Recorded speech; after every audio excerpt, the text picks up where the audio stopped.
Hello, magandang umaga po. Ayan. Bokchoy TV.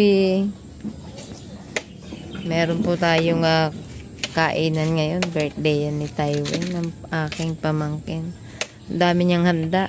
Mahahaba nga lang. Sobrang haba. Yan, handa-handaan lang to pero pagkain naman to. Wow! Birthday ni Tywin. Ano naman ganap mo, mama? Ano naman kinain mo, mama? Ha? Anong kinuha mo? Pansit. Pati nga, ipakita mo dito sa vlog ko. Para yan sa ano, mama? Uric acid. Wow! Ha?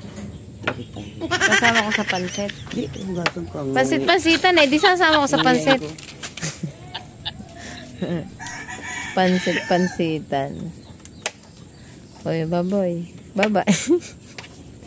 Laki na airang yung aking tawa ni Rai.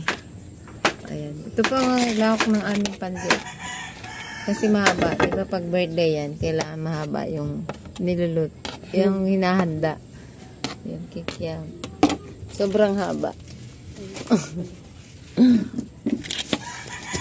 Bihon.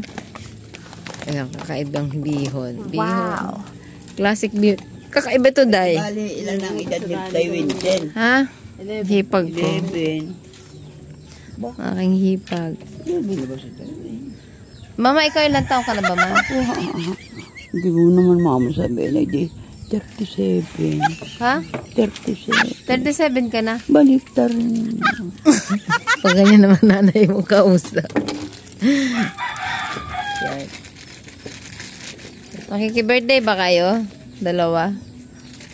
Gaabang na yung dalawang pato eh. Yan. Mama, madapa ka. Ay, maano ka to, taob. Mainit sana eh. Oh. Yun oh. Mainit yung ano, yung... Uy, Miming, saan ka pupunta, Miming?